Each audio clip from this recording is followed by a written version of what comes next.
New TV Telugu. BRS party అంతర్గత వ్యవహారాలపై Telangana Congress party నేత సామా రామ్మోహన్ రెడ్డి సంచలన ఆరోపణలు చేశారు.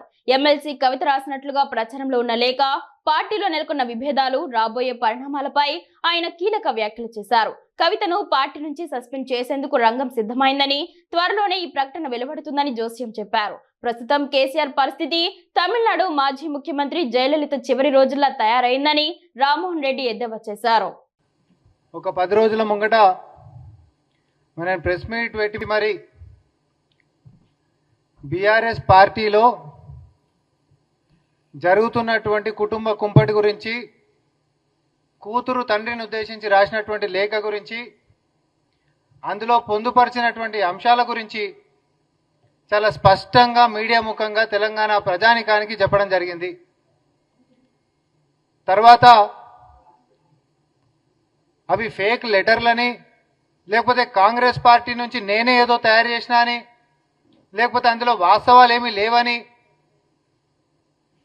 వాళ్ళ కింద ఉండి జీతాలు తీసుకుంటున్నటువంటి కొంతమంది సోషల్ మీడియా, తర్వాత కొంతమంది యూట్యూబ్ ఛానళ్ళు, తర్వాత వాళ్ళ ప్రచారం తప్ప వేరే ప్రజానికమో లేకపోతే ప్రజాస్వామ్యమో పట్టించుకున్నటువంటి కొంతమంది, ఇవన్నీ ఇదంతా కూడా ఒక ఫేక్ న్యూస్, ఫేక్ లెటర్లు అట్లాంటివి లేనే లేవు అని మాట్లాడితే, నిన్న విమానాశ్రయంలో స్వయానా కల్వకుంట్ల కవిత గారు ఆమె రాసినటువంటి లేఖ గురించి ప్రస్తావించినటువంటి అంశాన్ని నేను మళ్ళొకసారి గుర్తు చేస్తూ, ఆమె అక్కడికి ఆపకుండా కేసీఆర్ గారు దేవుడు లాంటి వాడు, కానీ ఆయన చుట్టుముట్టు కూడా దయ్యాలు చేరినాయి అనేటటువంటి ఒక అంశాన్ని ప్రస్తావించిండ్రు. ఈరోజు కాంగ్రెస్ పార్టీ ఇదే వేదిక నుంచి ఇంకొన్ని విషయాలు కూడా మేము ముందుకు తీసుకొని రాగలుగుతున్నాం. ఏమని, అసలు కన్న బిడ్డ తండ్రితోటి పంచుకోలేనటువంటి పరిస్థితులు, ఉత్తరాలు రాసి మరి చెప్పుకోవాల్సినటువంటి దుస్థితి, మరి ఆ దేవుడి పక్కన ఉంటున్నటువంటి ఏ దయ్యాలు కలిగించినాయి అనేటటువంటిది మనం మాట్లాడుకోవాలి.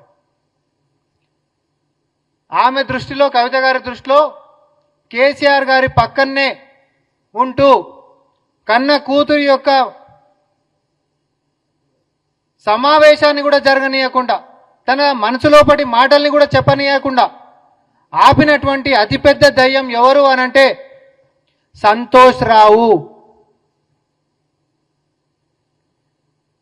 కనీసం ఫోన్లు చేసినా తండ్రికి ఫోన్లు ఇయ్యలేనటువంటి పరిస్థితికి, చెప్పుకుందామనంటే చెప్పనీయనటువంటి పరిస్థితికి కేసీఆర్ గారి పక్కనే ఎప్పుడు వండుకుంటా, ఎవరు మాట్లాడాలన్నా, ఎవరు కలవాలన్నా, ఎవరు ఏం చేయాలనో పరోక్షంగా ఈరోజు పార్టీని నిర్ణయిస్తున్నటువంటి శక్తిగా సంతోష్ రావు ముందుకున్నాడు.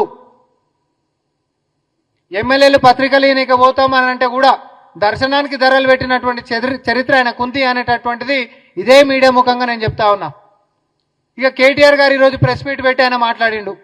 ప్రజాస్వామ్యం అంట, ఇదో కొత్తగా చెప్పిండు వాళ్ళు పదం, ప్రజాస్వామ్యం.